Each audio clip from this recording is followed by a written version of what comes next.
And today I'm going to reveal the most powerful and effective thing you can do when, sometimes without even understanding why, someone you were somehow connected or linked with changes. Truly.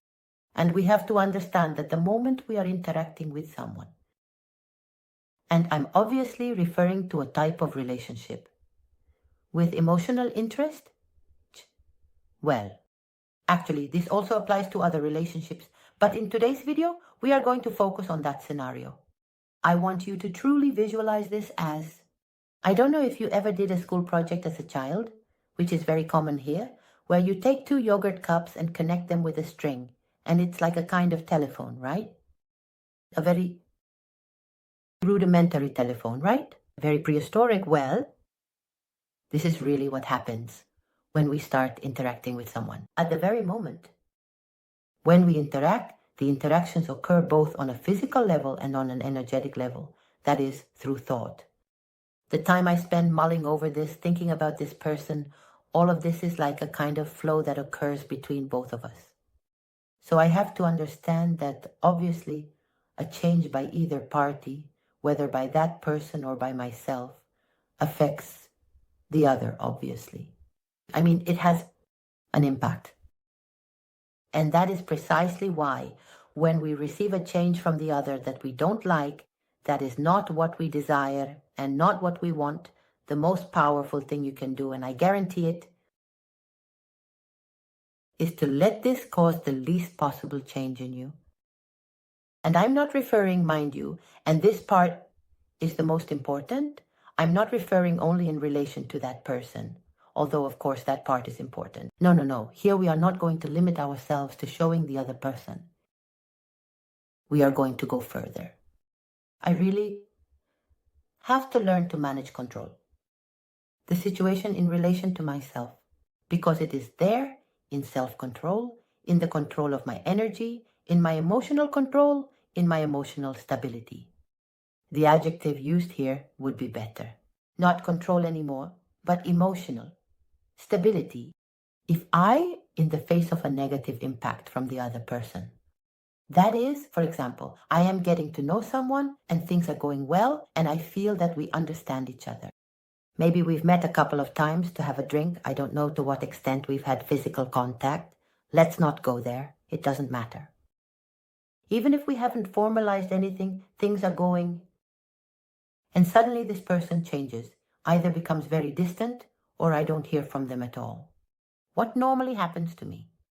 Well, obviously this situation causes me discomfort for many reasons. From not fully understanding what's happening, because from my point of view the situation is fine, to wanting this to continue, thinking that it might not continue saddens me, makes me doubt how I've behaved, whether I've done things right, makes me doubt my own worth as a person, the concept I have of myself. How appealing the world is, how lovable the world is. All of this happens the moment this person makes the change. And where does this lead me? Well, since I feel bad, I don't want to feel this way. So where do I look to solve it? Obviously in the person who has caused me the discomfort. And then I might ask for explanations. I might get directly angry. I might overreact, or maybe not. I might simply let them know that this whole situation is distressing me and that I feel sad. The point is that I am reacting to their change. This person's change reaches me, causing, first of all, a change within me, in how I feel emotionally, in how I perceive myself. I mean, this is an important change. And then, with that newly changed energy, so to speak, that internal switch, what have we done? From the perception of our value are new doubts. We have a response reaction from the feedback of, hey, look at everything. In the end, this thing, that for us is an, I don't want to feel bad, let me see if I can fix this situation with a reaction that makes me feel bad, is really a part of, hey, look at everything you're causing in me. Why do I want to explain all this to you as if it were a circuit? Because I want us to correct the problem in the right place. Because normally we focus, or rather we overlook that part, in which the change affects us in everything it makes us feel, in how it can destabilize us. And we focus, as always, on the other person. What is the other person going to think? What can I do so that the other person, maybe I already have some experience, I haven't found myself in this situation for the first time. I know that going and talking to them or explaining how I feel usually doesn't turn out the way I want. So I focus on, okay, what can I do regarding the other person? And indeed, not giving any indication to the other person, not letting them know or showing them how much it is affecting us, confuses that person a lot. It's almost like denying them a bit of that power and also places them in a position of confusion and uncertainty. Why? Because that person is aware that there has been a change and expects a reaction from you to their change. But obviously, if there is a connection, that is, if this person knows that up until now, well, you were talking, everything was flowing, everything was going well, if it changes, they expect from you, based also on what you have experienced, to receive a report of injuries. They want to hear news, they trust in knowing what affects you. If this doesn't happen, if this person doesn't receive anything from you, if they truly doesn't know what's happening, that same confusion that is affecting you, you directly return it to them. I mean, up until now, the confusion was solely yours. I don't understand what's happening, why this person is colder, why they treat me differently, why they cancel the plan, or why they simply don't talk to me, right? I don't understand what's happening, right? The confusion is all yours. You are lost in a sea of not knowing, of not understanding. But if at that moment you go and seek explanations, or let it be known, or complain, or try, or appeal to people, or do what you do, this person is not confused. Exactly what this person expected is happening.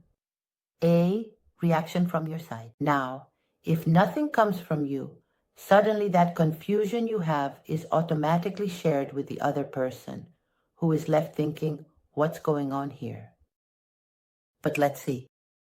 If I've been all this time, the curious thing is that you provoke the same situation for them. You mirror them, because this person starts to ponder and says, what's going on here? If we've been, I'm not making it up, 2 months talking, and everything was going well, why, if now I've stopped writing to them, or I've stopped looking for them, or I've canceled the date, or I'm changing? What's happening? Does this person not care? Why doesn't this person ask me what's happening to me?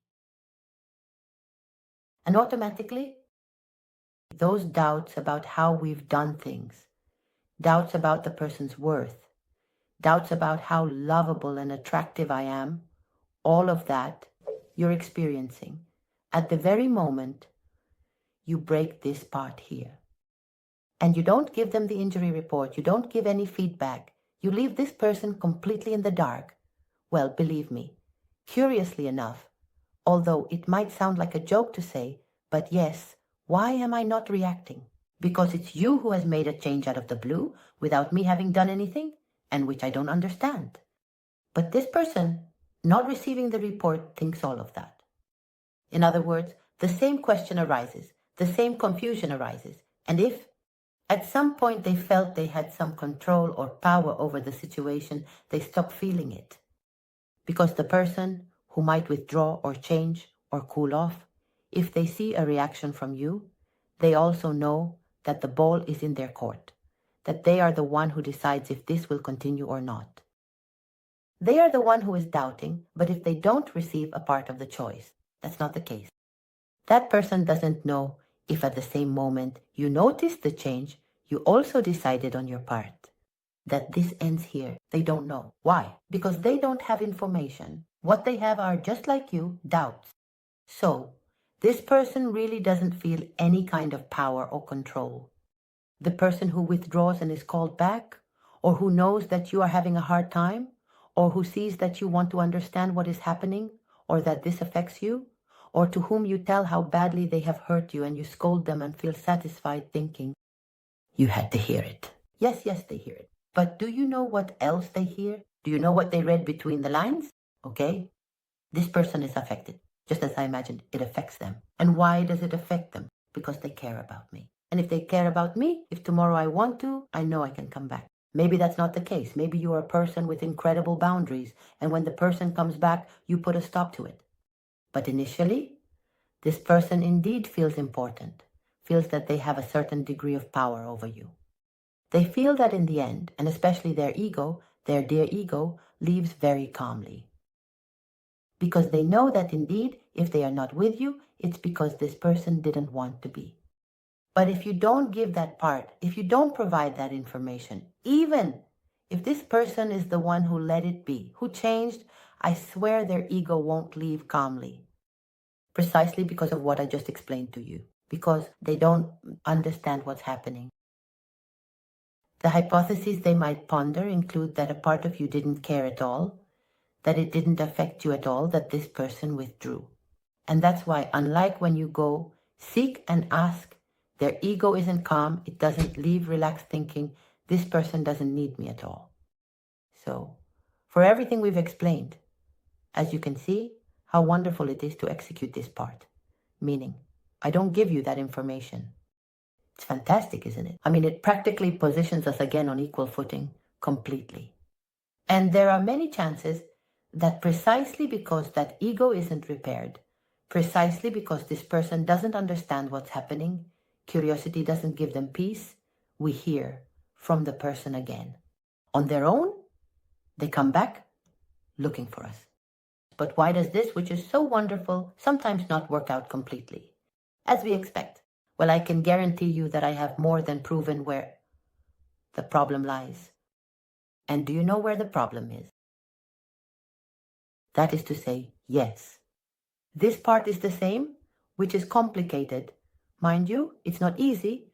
You need a lot of self-control, a lot of emotional control, discipline, and to be very clear about this, to act in the most intelligent way. Because obviously your guts, your emotions, are going to scream something else at you. But here, you have to keep a cool head and say, no, I am not going to do what my emotional impulse demands. I am going to do what I know is the most intelligent, and that in the end will give me the result I want, right? That's why many times people ask me, why do you explain the videos in such a detailed way? Because only if you have it very internalized and see it very clearly, at the moment you find yourself not calmly watching the video, because I calmly at home having a coffee or a soda and listening to someone, I see it very clearly, right? How well it looks. But what happens when you find yourself in that emotional whirlwind where your brain feels like it's in a state of alert, where it has to solve a situation that's making you feel very bad, and it's going to bombard you with a lot of ideas that at that moment, under that tension, that stress, will seem fantastic to you, and all of them, absolutely all of them, will involve contacting that person.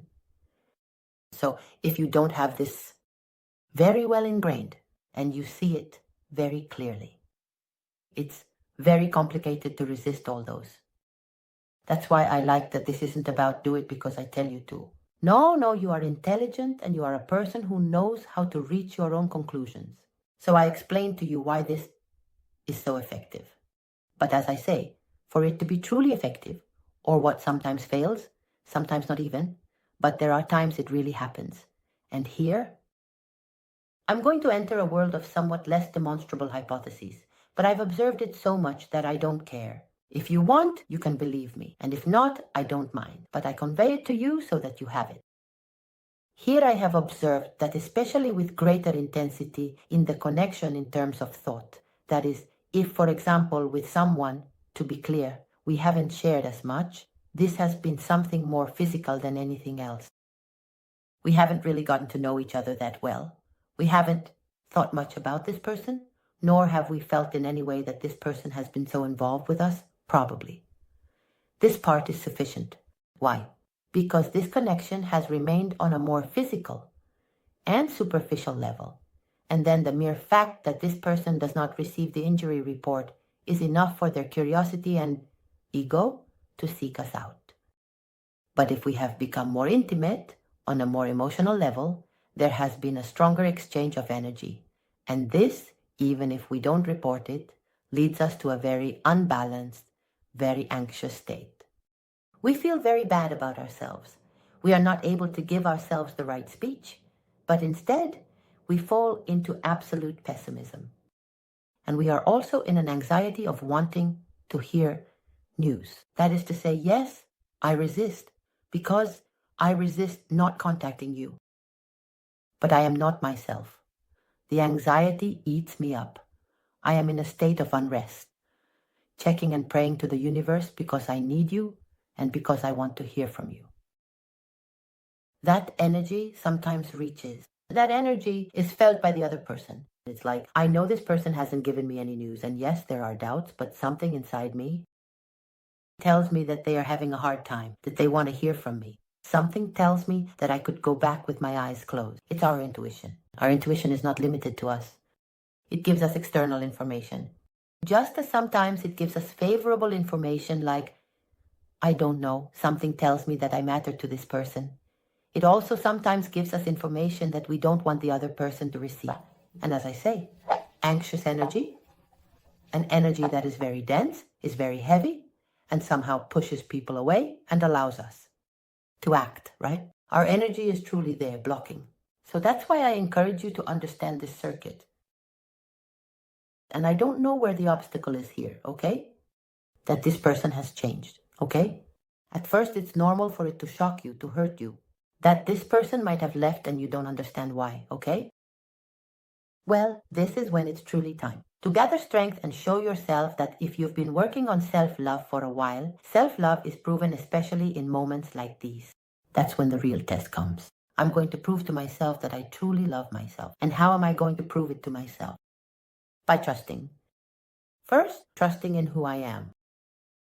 In that I am indeed lovable, in that this person, whether they come back or not, does not define my worth. Trusting in what I have given. Understanding that, hey, what this person and I have shared is unique because in the end, I am a unique person. And yes, I trust that the experience we've had is enough for them to miss me later on without me having to remind them, without me being the one trying to impose whether this person should be with me or not. Above all, I trust that I am a person who will do well and I have a bit of faith in life, meaning I understand that it's not up to me. And that at this moment, I am almost sure that this person will come, and then I will decide. If when they come, I am still interested in leaving my door open or not. But now what I'm going to focus on is proving to myself that in this life, I can rely on myself. That no matter what happens, I can count on you, on myself. And I will put all my efforts into being the one who restores my emotional stability. Yes, it will be this person who, through their actions, has destabilized me. But I will not pretend to need them to feel stable again. I am going to stabilize myself. How do I do it? By having a clear goal and knowing myself so I don't get lost along the way. That is to say, I understand this. So I am very clear that the moment someone changes towards me, becomes distant, pulls away, stops talking to me without me having done anything, I will not seek them out. I will not seek them out. So if I am already very clear about this, that mental space I don't waste on deciding whether to send a message, whether not to send it, sending the message to my friends, they review it, return it to me, I consult with my pillow, think about it again, feel anxious, should I? I will check their social media to see what they are doing. No. The moment I don't hear from you, you become a trigger for my anxiety. And as a trigger for my anxiety that you are, I'm not interested in you. And besides, I'm not going to check anything because I don't want anything to influence me because I have already decided that I will not seek you out. That I will not seek you out. And now where do I put my energy? In everything that I know that helps me feel better. For example, sports. I know which people help and calm me, who I need to call, with whom I need to have that coffee. I know if taking a walk on the beach and getting a bit of sun helps me. I know which activities help me distract myself because they help me focus more. If I break down because I can break down and it's normal, I allow myself to do so. Hey, If I need to have a good cry, I let myself cry. But being aware that this causing me harm doesn't mean I have to go looking for the person. In any case, quite the opposite, right? Because someone who hurts me doesn't really bode well for me. So I have my cry, and I don't allow myself to say mean things like, this happened because I was too involved, or I should have done this or that. You are you, and whoever wants to love you will love you for being you. And whoever doesn't want to love you for being you, well, there's the door. So there are no half measures here. That is to say, you don't question yourself, you don't doubt yourself, and much less do you beat yourself up at a time when what you need from yourself is affection, support, and kind words. And when I manage to get out of that emotional whirlwind, that anxiety, and prove to myself that I am capable of calming myself down again, even of being okay and accepting, that I am not chasing after anyone, that they choose me and value me properly, and if not, they have no place in my life. And I have that self-control and strength, and I fill myself with pride towards myself. That is to say, instead of this person's rejection making me feel rejected in my own skin, making me feel bad about myself, and having to seek their approval, what happens here is that I say no. If you reject me, I don't. I do not reject myself. I love myself more than ever because I need myself right now more than ever. And you don't make me doubt my worth. What happens here is that then I doubt yours. I doubt your good taste. I doubt your judgment. I doubt that you are the right person for me. I know you will come looking for me, but I'm not sure if I will open the door for you. This is the mindset I want. When you manage not to report injuries, when you calm down, when you govern yourself, when you control yourself, and when you return to your true self, to feeling good, you feel very proud, very good, and when you have that mindset of, I know that it will take more or less time, but you will come, you will come. What I don't know, and I have to weigh, is whether this still interests me. I'll see what I do. That's the mindset. And having the solution here, what it really does on an energetic level is that we attract the person back again. Truly. I guarantee it. Well, that's the most powerful thing you can do. And I've explained to you in detail why. I hope this video is useful to you. For that, you need to apply it. And if you liked it and haven't subscribed to the channel yet, of course, I invite you to do so. Hit the bell, because I would love for us to see each other again very soon. And until then, as always, I send you a big kiss.